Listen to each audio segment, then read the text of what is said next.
어제 6월 25일입니다. 모르신 분들이 계십니까? 예, 6.25 전쟁. 6.25 전쟁 발발한 날입니다. 새벽 4시부터 시작해서 전쟁이 전면전이 터져서 그 다음부터 3년 동안 동족 상전의 아픈 역사를 기록을 했습니다. 근데 이제 올해까지 72년 70년 될 때에 한국 교회에서는 이스라엘 백성들이 유다인들이 바벨론으로 잡혀간 지 70년 만에 회복하고 돌아왔는데 우리 민족도 분단 70년 후에 하나님의 은혜로 회복되지 않을까 그렇게 기대를 했습니다. 그런데 안 됐습니다. 분단의 아픔은 여전히 지속되고 있습니다. 옛날의 역사가 지금도 반복을 하지만은 그대로 복사하지는 않습니다. 그대로 복사하지는 않습니다. 모릅니다. 또. 내년에 또 될 수도 있어요. 이후의 일을 누가 압니까? 또 내년에 될 수도 있으니까 모릅니다. 어쨌든 매년마다 이 6월 25일이 되면 나라에서라든가 아니면 이 영화를 찍는 감독들이 6.25에 관한 영화도 찍고 그렇게 이제 이 민족 아픔의 상처를 달래면서 통일을 바랍니다. 사실 이 전쟁이 일어나기 전에 이미 사람들이 다 알고 있었습니다. 언젠가 이 전쟁이 터진다. 심지어 어떤 사람은 날짜까지도 비슷하게 추측을 했었습니다. 이때쯤이면 터질 것 같다. 뭔지 터질 것 같다. 여러분 러시아하고 우크라이나 싸우는 거 보십시오. 그 나라 사람들 얼마나 힘들겠어요. 근데 그 전쟁이 일어나기 전에 사람들이 알았습니다. 심지어 미국 대통령도 전쟁이 일어날 거다. 장난 아니다. 지금 군사훈련은 아니다. 지금 진짜야. 싸울 거야. 이렇게 미국 대통령도 미리 얘기했어요.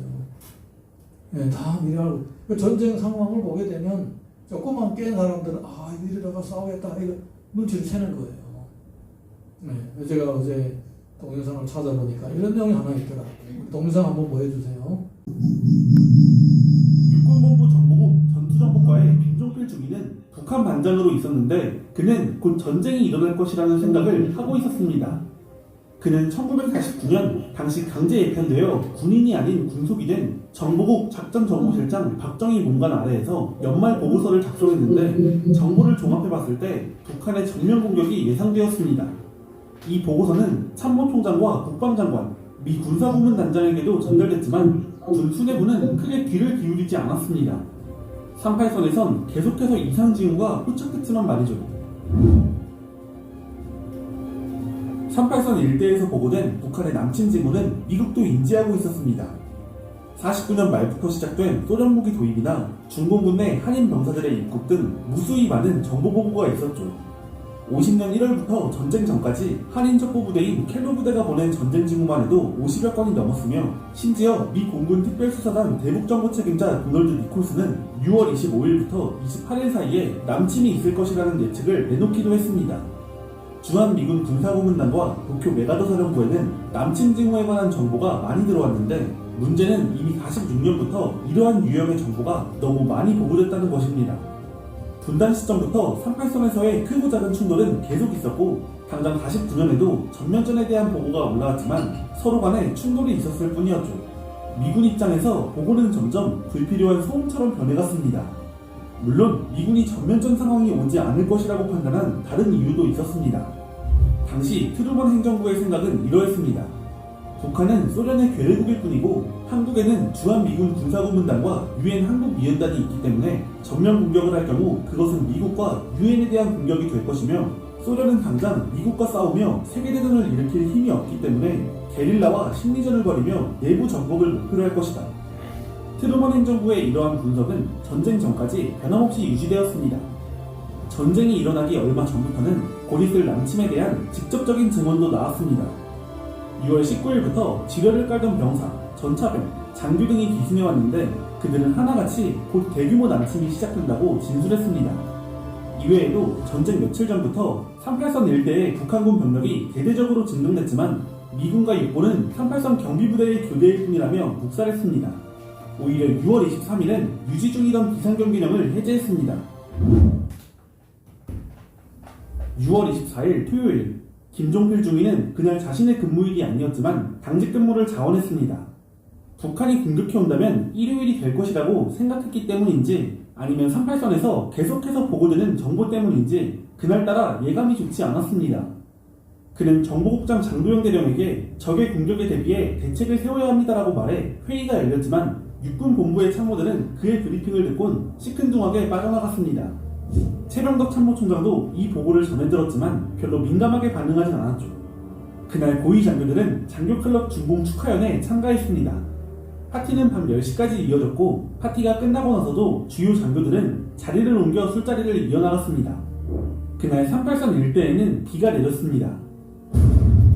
6월 25일 새벽 4시 38선 일대에 포성이 울렸습니다. 서쪽 옹진반도부터 개성, 동두천, 포천, 춘천 그리고 동쪽 끝 중문진까지 약 1시간가량 이어졌습니다. 포성이 끝나자 이번엔 전차를 앞세운 북한군이 남쪽으로 내려오기 시작했습니다. 북한의 전면 남침이 시작된 것입니다. 북한이 남침을 할 때에 벌써 오래전부터 사람들이 다 알았습니다. 심지어 어떤 사람은 날짜까지도 예측을 했고 내일 거다라고 생각까지도 했었습니다. 그렇게 사람들이 많이 알고 있었던 거예요. 그런데 당장 내일은 전쟁이 일어난다라고 예측을 하고 있는 사람이 있는가 하면 파티에 참여하고 술 마시고 놀고 휴가 가는 사람들도 있었던 거예요.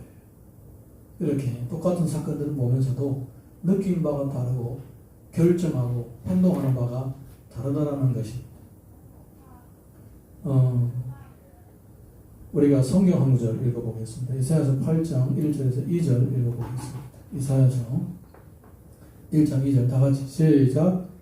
여호와께서 내게 이르시되 너는 큰 서판을 가지고 그 위에 통용 문자로 마헬살랄 하스바스라 쓰라. 내가 진실한 증인 지라자 우리아와 여베레기야의 아들 스가랴를 불러 증언하게 하리라 하시더니 아멘. 하나님께서는 이사야 선지자 보고 큰 서판을 준비해라고 합니다. 그리고 너희 아들이 태어나면 마헬 살랄 하스바스라 이름하라고 합니다.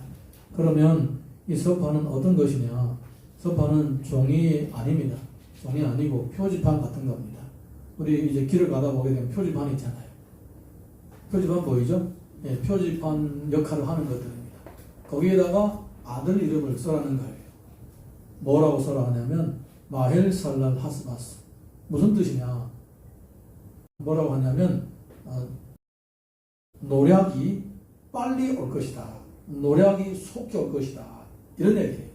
그러니까 지금 곧 강대한 나라가 침략에 들어오고 그리고 너희들의 모든 물건을 노략해 갈 것이다. 이런 의미가 담겨있는 글씨예요.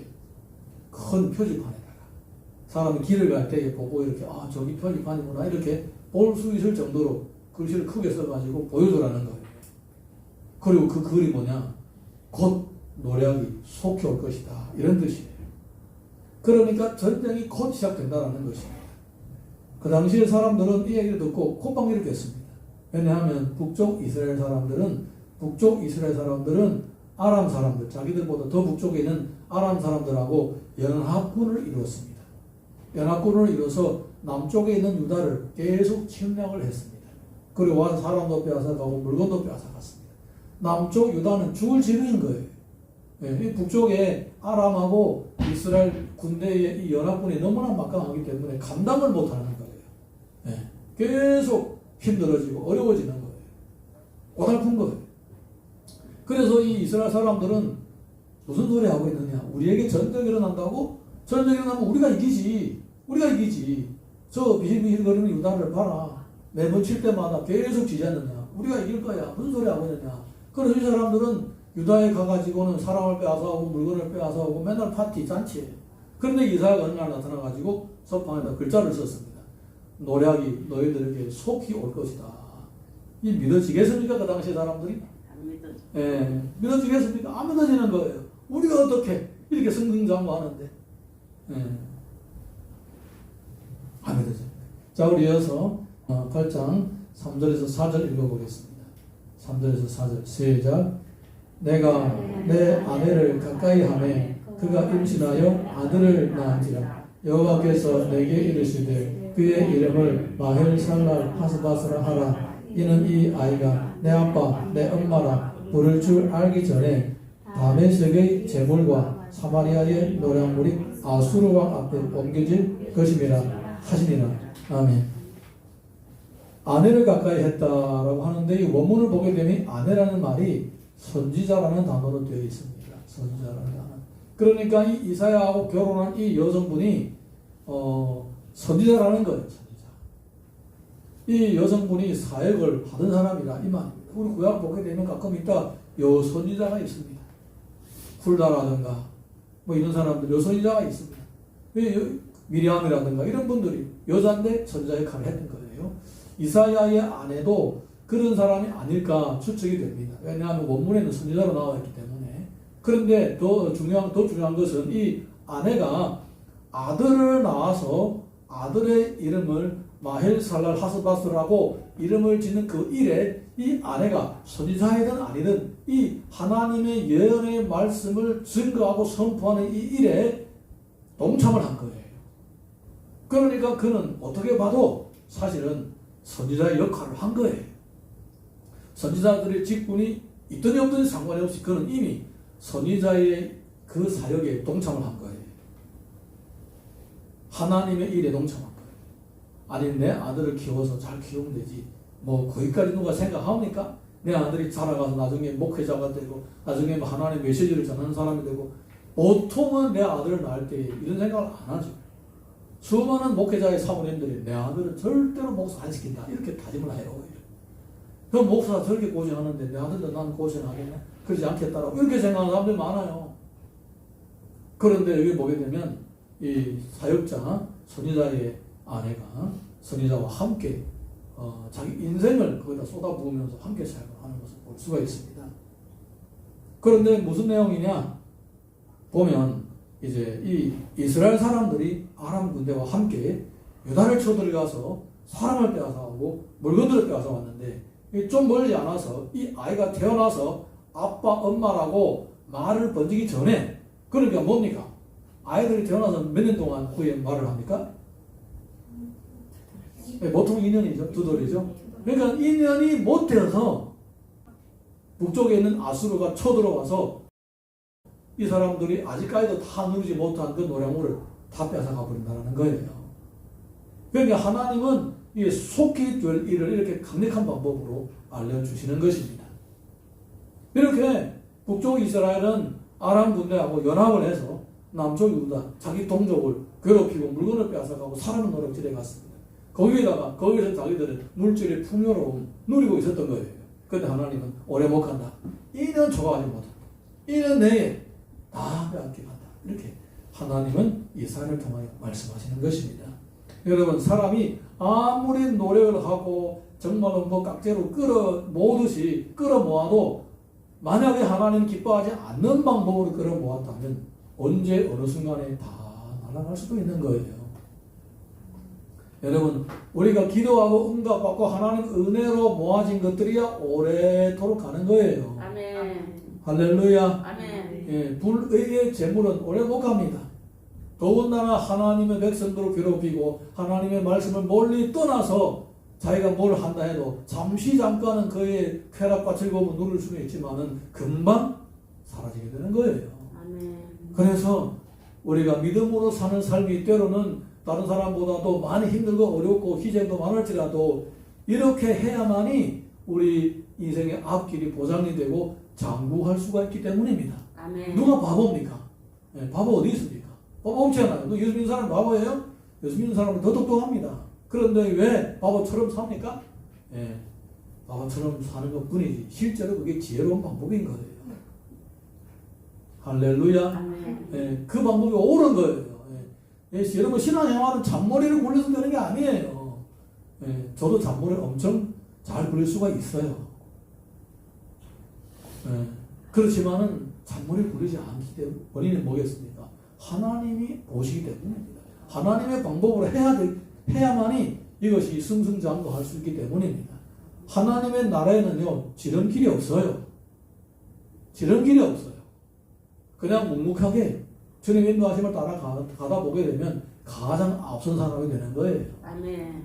네, 빨리 갔다고 해서 그게 빨리 간 게 아니에요. 빨리 갔다고 해서 빨리 간 것처럼 보이지만은 그게 하나님 인도하심을 따라간 게 아니라면 다시 원위치로 가야 돼요. 그래서 천천히 가더라도 바른 길을 가는 거예요. 이 이스라엘 사람들은 아람 군대들하고 연합해서 잠깐 뭔가를 얻고 되는 것 같았지만은 하나님은 속히 노래 한 무리 다 빼앗기십니다. 이렇게 말씀하시는 거예요. 자, 5절에서 8절 이어서 읽어보겠습니다. 5절에서 8절 시작. 여호와께서 다시 내게 말씀하여 이르시되 이 백성이 천천히 흐르는 실로아 물을 보내고 르신과 르말리아의 아들을 기뻐하느니라. 그러므로 주 내가 그 흉흉하고 창렬한 큰 하수 곧 아수르 왕과 그의 모든 위력으로 그들을 뒤덮을 것이라. 그 모든 골짜기에 차고 모든 언덕에 넘쳐 흘러 유다에 들어와서 가득하여 목에까지 미치리라. 임마누이여 그가 펴는 날개가 내 땅에 가득하리라 하셨느니라. 아멘. 자, 이 말씀이 약간 좀 이해가 필요합니다. 이렇게 북쪽 이스라엘이 속히 공격을 당하고 침략을 당하고 자기들이 끌어모았던 모든 것들이 다 잃어버리게 되는 원인이 뭐냐? 그들은 천천히 흐르는 실로아 물을 버렸기 때문이라고 했습니다. 실로아 물은 어디에 있느냐? 실로아 물은 예루살렘에 있습니다. 아니, 북쪽 이스라엘 사람들이 이미 남쪽하고 갈라져 있고 이 예루살렘은 남쪽에 있는데 무슨 실로아 물이냐? 자, 여기에 영적인 의미가 있습니다. 이 실로아 물 잔잔히 흐르는 이 시내 실로아라고 합니다. 실로아. 그런데 이 이스라엘 사람들이 옛날에는 남쪽 유다든 북쪽 이스라엘들은 통틀어서 하나님을 예배할 때에 어디에 왔느냐? 예루살렘에 온 거예요. 그리고 그들이 하나님 앞에 제사를 드릴 때에 손을 씻고 몸을 닦을 때에 항상 이 실로아의 물을 갖다가 한 거예요. 그리고 제사를 드릴 때 그릇을 씻을 때도 실로아 시내에 와가지고 물을 길어다가 그것으로 그릇을 닦고 다 모든 결례를 행할 때 그 시내의 물을 가져다 한 거예요. 하나님의 은혜의 상징인 거예요. 실로아 물이 잔잔히 흐르지만은. 그런데 그들은 이렇게 예루살렘에 와서 하나님을 경배하고 하나님 경공을 돌리는 이런 삶을 버린 거예요. 버리고 뭐 하느냐? 버리고는 이제 우상 섬기게 되는 거예요. 어떻게 우상을 섬겼느냐? 이 사람들이 아람에게 침략을 받았어요. 아람하고 싸워서 아람한테 졌어요. 이스라엘 사람들. 아람에 지니까 저 사람들 우리보다 강했던 원인이 뭐냐 찾아보니까 이 아람 사람들이 자기 신을 섬기고 있는 거예요. 그래서 이 이스라엘 사람들 생각에, 북쪽 이스라엘 사람 생각에 저 사람들이 저 신을 섬기기 때문에 우리보다 강하구나. 그래서 우리는 저 예루살렘에 있는 저 하나님을 섬기지 말고 저 사람들이 성령을 섬기자 해가지고 거기에 가서 본따서 자기들이 돌아와가지고 제단도 쌓고 하나님을 섬기기 시작한 거예요.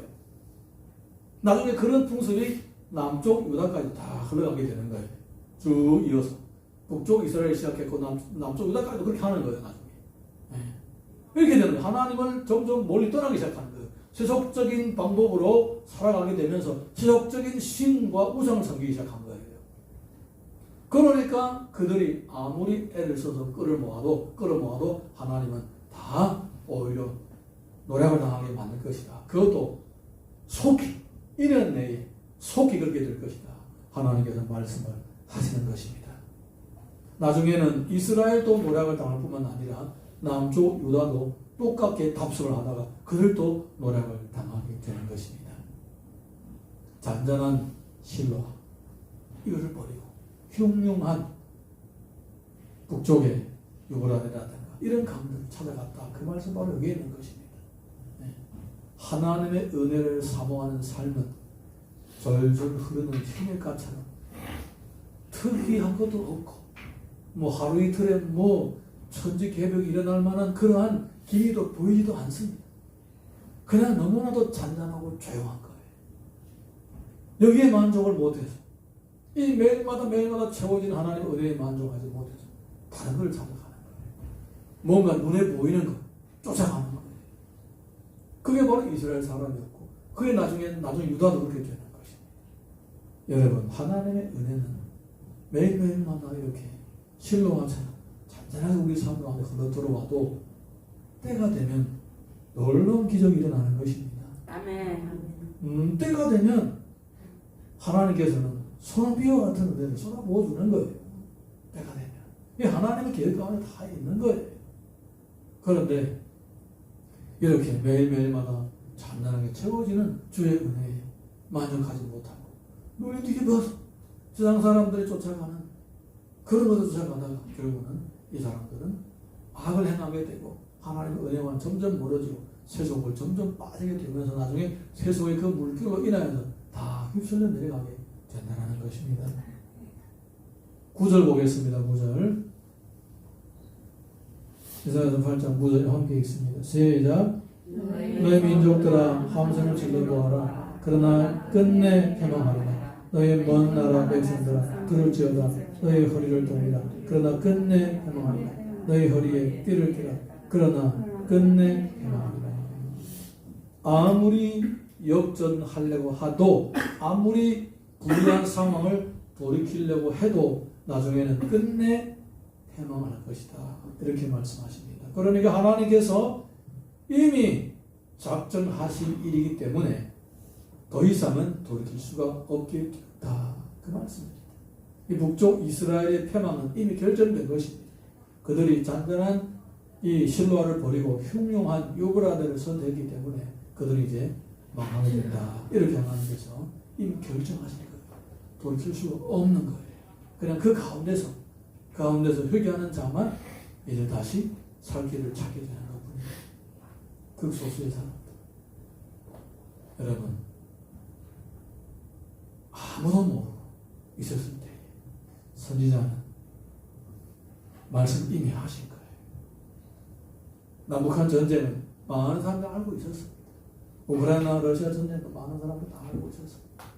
그러니까 많은 사람들이 알아서 대비를 하는데 근데 여기에 보게 되면 선지자만 먼저 안 거예요. 선지자 안에 알게 된 거예요. 이 사람들의 말씀을 선포하는 거예요. 그러니까 믿는 사람이 대응을 하는 사람이 많았을까요? 적었을까요? 예, 적겠죠. 이거는 그냥 봐서는 모르는 거예요. 너무나 잘 되고 있는 거예요. 겉으로 봐서는 모르는 거예요. 이미 하나님의 심판이 결정된데도 겉으로 봐서는 잘 되고 있는 것 같아요. 그러니까 사람들이 그냥 즐기고 있는 거예요. 갑자기 해망에 오를 줄도 모르고 즐기고 있는 거예요. 겉만 봐서는 안 됩니다. 시간을 두고 봐야 되는 거예요. 할렐루야. 여러분 꾸준하게 잔잔하게 신앙생활을 하더라도 그것이 오래 이제 쌓이다 보게 되면 하나님의 때가 될 때 놀라운 폭발적인 역사가 일어나는 것입니다. 아멘. 할머니와 할아버지가 어릴 때부터 아주 어릴 때부터 한 동네에서 태어나고 자라면서 결혼을 한 거예요. 그러다 보니까 한 동네에서 태어나고 자라고 청년시절까지 지나고 결혼하다 보니까 이 부부가 평생 싸우지 않고 알콩달콩 서로 아끼면서 살아온 거예요. 그 동네 모든 사람들이 부러워하는 인고 부부였어요. 인고 부부. 자네들도 야 참 우리 부모는 참 대단하다. 어떻게 저렇게 평생 싸우지 않고 행복하게 사느냐. 그렇게 때로는 감탄도 했습니다. 어느 날에 할아버지가 산책을 하다가 넘어져서 정신을 잃었어요. 그래서 구급차에 실려갔는데 할머니가 너무 마음 아픈 거예요. 수십 년 동안 어릴 때부터 같이 자라고 그리고 결혼하고 아이를 낳고 키우면서 살아왔던 남편이 넘어져서 쓰러져서 못 일어나니까 얼마나 힘들었겠어요. 그래서 그러니까 계속 우는 거예요. 그걸 가서 계속 혼수 상태에 있는 남편을 할아버지를 돌보고 있었습니다. 위로해도 위로가 안 되는 거예요. 위로가 죽으면 어쩌냐 걱정을 하고 있었던 거예요.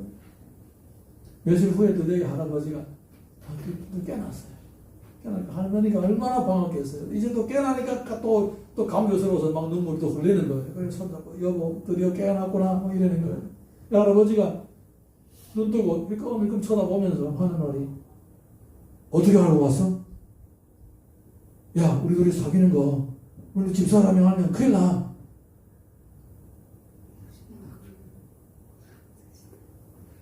최근에 몰래 애를 사귀고 있은 거예요. 그런데 이 넘어졌다 깨어나고 치매가 와서 자기 놓친 애를 할머니를 자기가 사귀는 가망가망 사귀는 애인으로 착각을 한 거예요.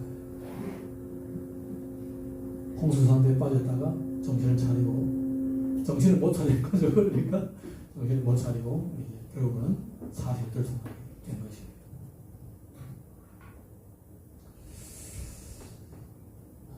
우리는 사람의 눈을 속을 수 있지만 하나님을 속을 수가 없습니다. 하나님은 모든 걸 다 아십니다. 저는 우리 집사람을 100% 믿습니다. 우리 집사람은 절대로 매도하지 않는다. 왜냐? 우리 집사람은 잠꼬대를 많이 합니다. 무슨 일이 생기면 잠자다가 막 잠꼬대를 얘기 다 해. 어떨 때 모르고 막 대답합니다. 저런 분들은 남을 속이고 다른 사람을 속일 수 있지만 저를 속일 수 없습니다. 자다가 다 얘기하기 때문에. 그래서 저는 저희 아내를 100% 믿습니다.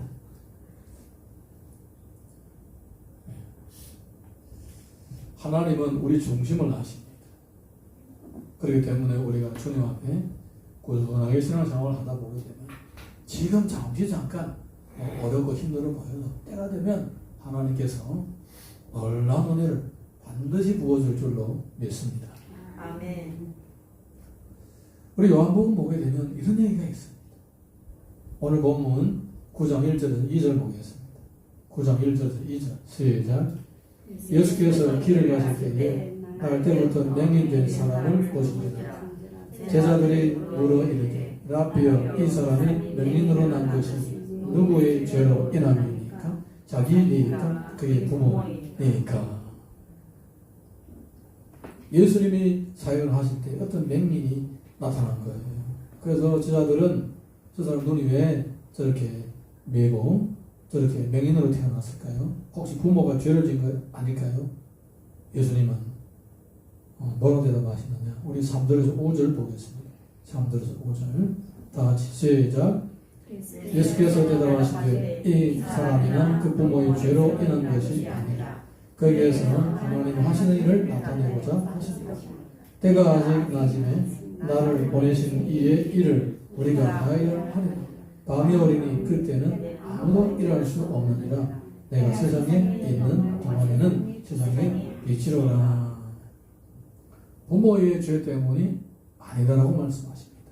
지금 하나님께서 뭔가를 하시고자 지금 일을 계획하고 있다 이렇게 말씀하시는 거예요.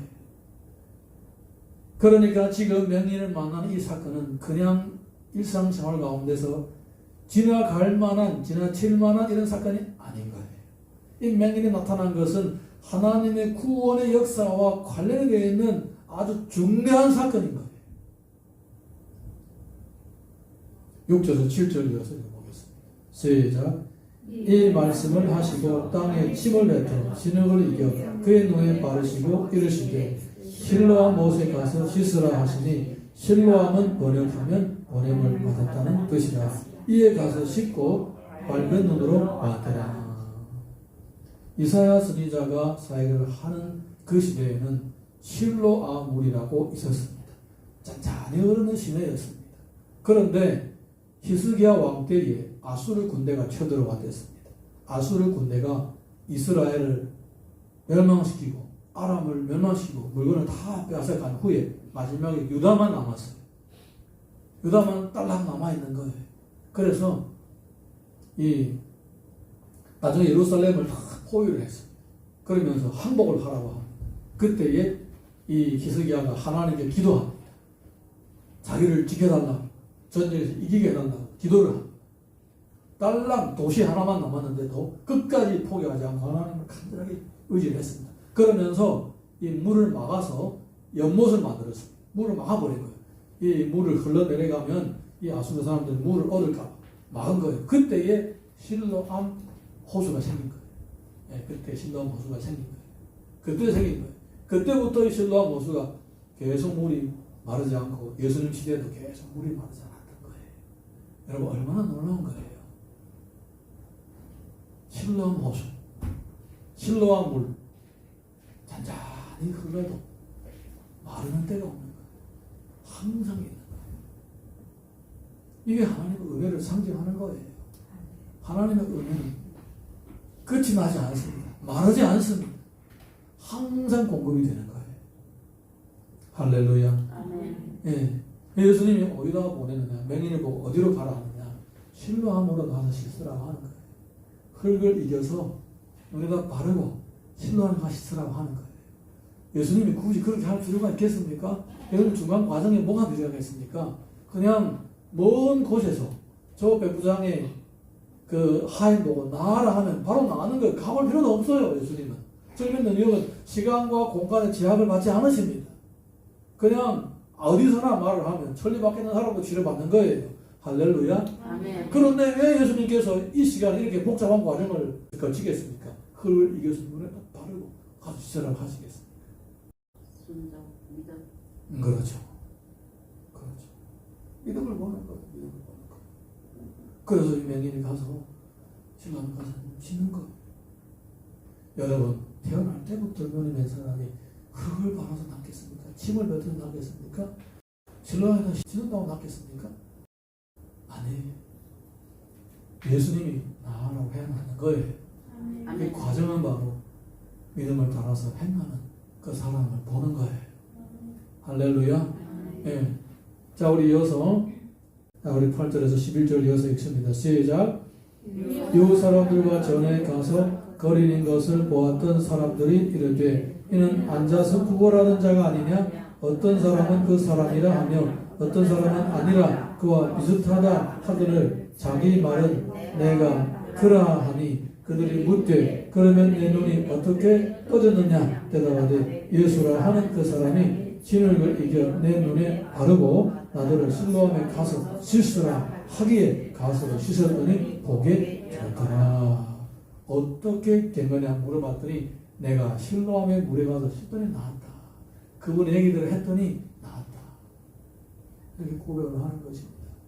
여러분 이 그들이 잔잔하고 그리고 언제 말라서 끝날지 모르는 실로암 물을 버리고 창리라는 저 유브라데를 선택하고 북쪽으로 하나님을 믿지 않는 사람하고 연합하고 그들이 믿는 신들을 섬겼던 북쪽 이스라엘은 언제 망했는지 모르고 깨끗하게 사라져버리고 말았습니다. 그렇지만 그들을 망했지만은 실로암 물은 계속 흐르고 있었고 나중에는 호수가 되었습니다. 그리고 그 호수는 계속 마르지 않고 예수님의 시대까지 마르지 않고 지금은 이 맹인이 실로암 물에 가서 씻어서 눈이 뜬 거예요. 하나님의 은혜는 언제도 마르지 않고 누구든지 찾아오는 그 은혜를 입게 되는 것입니다. 아멘. 이렇게 맹인은 어릴 때부터 눈을 못 본 사람은 실로암 물에 가서 씻고 치료를 받았는데 그동안 하나님을 잘 믿는다라고 하는 이 바리새인들, 이 사두개인들, 유대인들 이런 사람들은 아직도 영적으로 눈이 어두워져 있는 거예요. 아직도 마음이 하나님께로 돌아오지 않은 거예요. 그들의 마음은 아직도 저 창이란 유브라데에 있는 거예요.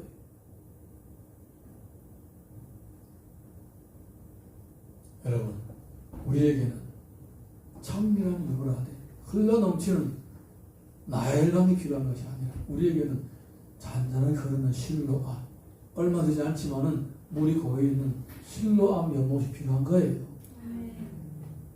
아멘입니까? 아멘.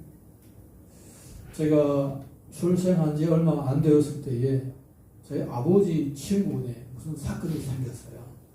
그래서 동생을 시켜서 친구인 제 아버지를 오라 저녁에 부른 거예요. 그래서 아버지가 큰일 났다고 부르니까 그냥 두 말도 묻지 않고 그냥 막 따라온 거예요. 급하게 따라와 보니까 마당에 들어가 보니까 친구의 아버지가 마당에 칠성판에 누워있는 거예요. 죽은 거예요. 돌아가신 거예요. 그냥 오라고 무슨 얘기를 하나 그냥 오라 해서 친구니까 급한 일이 나니까 아무래도 그냥 친구니까 친한 친구니까 묻지도 않고 막 달려 따라온 거예요. 보니까 친구 아버지가 돌아가신 거예요. 그 순간에 온몸이 소름이 돋았대. 속이 막 울렁거렸대. 온몸이 불편해. 그러면서 그 참고 이제 그 집에서 뭐 3일장 장을 다 치고 장을 치는 동안에 계속 그 느낌이 가시지 않는 거예요. 늘 몸이 불편한 거예요. 그래서 4일 동안 음식도 먹기 싫은 거예요. 그리고 오늘 장을 다 치고 집에 왔는데 그때부터 지금 음식물이 앓기 시작하는 거예요. 뭐 먹으면 계속 토하는 거예요. 먹기만 하면 토하고 먹기만 하면 토하고 그렇게 힘들었대요. 그러면서 이제 매일매일마다 뭐 먹기만 토하고 물 마셔도 막 토할 정도로 먹기만 하면 토하고 그래서 사람은 점점 이제 다 야외 가가지고 뼈만 나갔대. 네. 한 1년 지나니까 이렇게 방에 누워있으면 저 벽 구석에 시커먼 게 보이더래. 시커먼 게 자기를 쳐다보고 있더래. 그 정도로 눈에 뭐가 보이는 게 보기 시작한 거예요. 이게 죽기 직전 된 거예요. 쉽게 말해서 1년 지나. 근데 이제 그때에 동네에 어디에 다른 큰 도시에 있었던 의학 박사 한 사람이 그 동네에 돌아왔는데 이 얘기를 듣고 약 처방을 떼줬어요. 약 처방을 떼줬는데 이제 가서 약을 샀는데 얼마 되지도 않았대. 2원인가 3원인가 그렇게밖에 안 됐대. 그래서 그 약을 사와가지고 먹기를 시작했는데 3일 후부터 서서히 음식을 땡기기 시작해가지고 먹기 시작했대요. 그러면서 몸이 회복이 되기 시작한 거예요. 그래서 이제 이 사람이 진짜 살다가 언제 죽을지 모르는구나. 혹시도 내가 나중에 죽으면 어린 자식 새끼들 어떻게 하냐. 얘들 위해서 집에도 하나 져놓자. 그래서 이제 저희 어머니를 데리고 집을 진 거예요. 동네 맨 뒤쪽에다 집을 큰 집을 하나 지었어요. 제 어머니가 어릴 때 저하고 자주 얘기를 하시더라고요. 제가 한 3살쯤에 남자애들 얼굴이 너무 하얘가지고 그 나무 껍질을 집집에 나무 껍질을 뜯기면서 일부러 없고 바깥에 나가서 태웠대요. 그때 탄 게 지금도 안 돌아오는 거예요. 그래서 이제 기억이 나요. 그 기억이 집을 지을 정도로 몸이 다 회복이 된 거예요. 병원에 다녀보고 의사를 찾아봐도 아무런 뭐 좋은 약이나 좋은 약을 써봐도 병이 치료가 안 되는데 2, 3원짜리 약 하나를 먹고 회복이 된 거예요. 저희 아버지에게는 비싼 약이 필요한 것이 아니었어요. 그 병에 맞는 약이 필요했던 거예요. 여러분 우리 신앙생활 가운데서는요 필요한 것은 잔잔한 실로한 물이고 자그마한 실로함의 연못입니다. 그것만 족한 거예요. 할렐루야. 여러분 큰 거 쫓아가봐도 우리가 아닌 거는 쫓아가봐도 다 허상입니다. 하나님이 주시겠다고 해서 주어지는 거예요. 실로한 물을 내가 이거를 얻어 먹으면서 실로한 물을 이제 사용하면서 감사하면서 살 때에 하나님께서 우리 그릇을 꼭 크게 채워주시는 거지. 내가 큰 걸 바란다고 된 거 아니에요. 그거는 세상 사람들이 사는 방법이에요. 그것도 진짜 1000명 중에 10,000명 중에 한 사람이 미꾸라지가 용이 되는 거예요. 항상 미꾸라지로 살아가게 되는 거예요. 그래도 예수 믿는 우리 성도에게 기적이 많이 일어납니다. 우리 예수 믿는 성도들에게 이 미꾸라지 용이 되는 사건이 많이 터지는 거예요. 할렐루야. 이 잔잔한 실로아가 진짜 우리가 필요한 것입니다. 매일 일상생활을 하면서 필요한 거예요. 이것을 우리가 믿음 안에서 잘 소화시키고 신앙생활을 잘 하다 보게 되면 이 잔잔한 일상이 어느 순간에 은혜가 차고 넘치게 되어서 더 큰 그릇으로 바뀌어질 때에 그때에 우리가 기대했던 것들이 이루어지는 것입니다. 할렐루야. 계시록 2장 4절 5절 보겠습니다. 2장 4절 5절 시작. 그러나 너를 책망할 것이 있나니 너의 처음 사랑을 버렸느니라. 그러므로 어디서 떨어졌는지를 생각하고 회개하여 처음 행위를 가져라. 만일 그러하지 아니하고 회개하지 아니하면 내가 내게 가서 내 주었던 그 자리에서 나오리라. 계시록 3장 18절 읽습니다. 시작. 내가 너를 권하노니 내게서 굴로 연단한 금을 사서 부유하게 하고 흰옷을 사서 입어 벌거벗은 수치를 보이지 않게 하고 안약을 써서 눈에 발라 보게 하려고 회개하라는 것이 실로 아울에 만족하지 못하고 창렬한 호수를 바라보고 쫓아갔다면 돌아와라 회개하라고 하는 거예요. 그렇지 않으면 있는 것조차도 다 노략을 당한다라고 하는 거예요. 있는 것조차도. 이사야서 44장 3절에서 4절 보겠습니다. 시작. 나는 목마른 자에게 물을 주며 마른 땅에 시내가 흐르게 하며 나의 영을 내 자손에게 나의 복을 내 후손에게 부어주리니 그들이 풀 가운데서 솟아나기를 시냇가에 보들같이 할 것이다. 아멘. 이렇게 돌아오는 자에게 은혜를 사모하는 자에게 하나님께서 그 자신뿐만 아니라 그 자손들에게도 솟아나는 보드나무와 같이 복 주시겠다는 것입니다. 여러분 풀 가운데서 보드나무 솟아난다는 말이 무슨 말입니까? 이것이 미꾸라지 용이 된다는 말이 아닙니까? 이런 은혜가 있는 거예요. 그래도 예수님을 잘 믿는 사람에게 이런 은혜가 있는 거예요. 유록 21장 6절 7절 보겠습니다. 시작. 또 내게 말씀하시되 이루어졌도다. 나는 알파 오메가요 처음과 마지막이라. 내가 생명수 샘을 목마른 자에게 값없이 주리니 이기는 자는 이것들을 상속으로 받으리라. 나는 그의 하나님이 되고 그는 내 아들이 되리라. 하나님께서 우리에게 생명수를 주시겠다고 말씀하십니다. 주님 주신 생명수로 만족하면서 그것이 비록 창렬한 그러한 강물 같지 않고 잔잔한 시냇물과 같을지라도 그 은혜가 쌓이게 되면 그 은혜가 충만하게 되고 나의 자식뿐만 아니라 나의 후손들도 이 장자의 목이 동참하게 되고 하나님의 나라에 함께 동참하게 되는 것입니다. 네, 우리 이 시간에 자 이제 다 같이 일어나셔서 찬양 부르고 함께 기도하겠습니다.